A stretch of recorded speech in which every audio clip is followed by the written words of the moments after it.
जन्म साखी के 28th पार्ट में आप सभी का बहुत बहुत स्वागत है। कुरुक्षेत्र से आगे चलते हुए गुरुजी ने भाई बाला से कहा, चलो आपको मथुरा वृंदावन दिखाना है, जहाँ श्री कृष्ण जी ने अवतार धारण किया था। और वे चलते चलते मथुरा पहुँचे।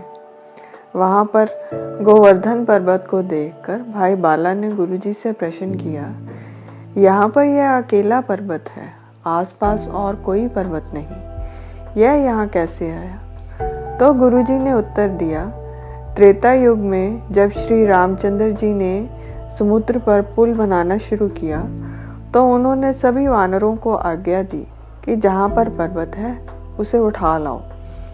तो हिमालय पर्वत से हनुमान जी ने इसे उठा लिया। गोवर्धन पर्वत ने पूछा, आप मुझे कहाँ ले जा रहे हैं? हनुमान जी ने उत्तर दिया, आपको श्री रामचंद्र जी के पास ले जा रहा हूँ और उनके दर्शन करवाऊंगा। जब हनुमान जी इस स्थान पर पहुँचे तो उन्हें संदेश प्राप्त हुआ कि जो पर्वत ला रहे हैं वह वहीं छोड़ आओ, पुल तैयार हो गया है। यह सुन हनुमान जी ने गोवर्धन पर्वत को वहीं यमुना के किनारे रख दिया। गोवर्धन पर्वत ने कहा, ना तो मुझे रामचंद्र जी ने दर्शन दिए और ना ही अपने साथियों के साथ रह पाया। यह सुनकर हनुमान जी वहीं बैठ गए और श्री रामचंद्र जी को संदेश भेजा कि मेरा तो पर्वत से वचन है कि आपके दर्शन करवाऊंगा, अब मैं क्या करूं? तो भगवान राम ने कहा, आप इसे वहीं यमुना के किनारे छोड़ आएं। द्वापर युग में हम श्री कृष्ण का अवतार धारण कर इसी पर्वत पर विचरण करेंगे और तुम्हारा वचन भी पूरा करेंगे। तब से यह पर्वत यहीं पर है। वह तीनों कुछ आगे बढ़े तो वहाँ कार्तिक की पूर्णिमा का मेला लगा हुआ था। गुरुजी ने भाई मर्दाना को रबाब बजाने के लिए कहा और उन्होंने रामकली राग में एक शब्द गाया। यह शब्द सुनकर बहुत से लोग उनके पास आकर बैठ गए और उनसे चर्चा करने लगे। गुरुजी बता रहे थे कि कलयुग में लोगों की उम्र पानी के बुलबुले के समान छोटी हो गई है। लोगों का जप तप पूरा नहीं होता और जो नाम का जाप करते हैं उन्हें बदराही यानी बुरे रास्ते पर चलने वाला कहते हैं। पुण्य वही है जिसे सतगुरु बख्श दे, नाम दान देकर उसका उद्धार करे। इसके बिना कोई उपचार नहीं। सभी वेदों का यही निचोड़ है कि हरि का कीर्तन ही मुक्ति प्रदान करता है। सभी बड़ाई नाम से मिलती है, इसके ऊपर कुछ और नहीं। तब विद्वानों ने प्रश्न किया, आप किसकी उपासना करते हैं, सरगुण की या निर्गुण की? गुरुजी ने उच्चारण किया, दोनों अलग अलग नहीं हैं, दोनों में कोई भेद नहीं। जो इनमें भेद जानते हैं वह अनजान है। निर्गुण होकर वह प्रभु सभी देहों या शरीरों में वास करता है और शरीर के कारण दृश्यमान भी है। यह वचन सुनकर सभी संतुष्ट हुए। गुरुजी ने सभी को सतनाम के सिमरन का उपदेश दिया और कहा, अपने मन के सभी छल मिटाकर भाव से भक्ति करो तो आपकी मुक्ति होगी। वहाँ कुछ दिन रुककर वह आगे अयोध्या पहुँचे। अयोध्या में गुरुजी सरयू नदी के किनारे बैठ गए। कई लोग गुरुजी के पास आकर बैठ गए। उनमें से कुछ विद्वान भी थे। गुरुजी ने उनसे चर्चा शुरू की कि सुना है श्री रामचंद्र जी अपने साथ सारी अयोध्या नगरी ले गए थे, तो यह नगरी अब धरती पर कैसे नजर आ रही है? तो सभी विद्वानों ने उत्तर दिया, जो यहाँ पर सभी जीव रहते थे उनको लेकर गए, घर बार तो यहीं धरती पर रह गए। गुरुजी बोले, वह सभी तो बैकुंठ उनके दर्शन करके चले गए। आप भी किसी गुरु से मिलकर भक्ति करो, ध्यान करो और अपने बंधनों को काटो। यह सुनकर विद्वानों ने प्रश्न किया कि गुरु कितने प्रकार के होते हैं? उत्तर में गुरुजी बोले, गुरु 3 प्रकार के होते हैं। पहले ज्ञानी पंडित, जो स्वयं तथ्य को नहीं जानते पर उपदेश देते हैं, वेद पुराण से व्याख्या करते हैं परंतु स्वयं लोभ मोह आदि से लिप्त रहते हैं। इनसे मिलकर पुण्य तो मिलता है परंतु हृदय में ज्ञान उत्पन्न नहीं होता। दूसरे सन्यासी अवधूत, जिन्हें विद्या का कोई ज्ञान नहीं।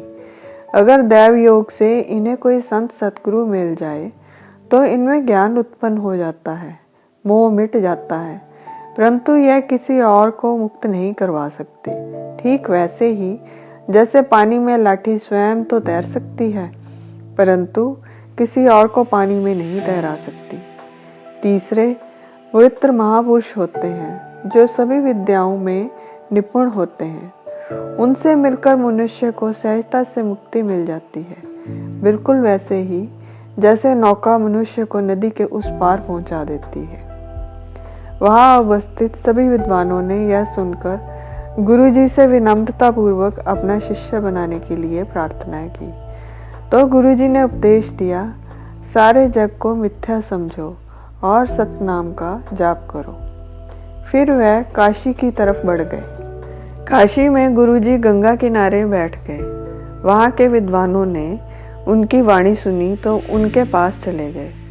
उन्होंने मिलकर गुरुजी से प्रश्न किया कि हम वेद शास्त्र रोज पढ़ते हैं, परंतु मन में शांति नहीं आती और ना ही अहंकार मिटता है।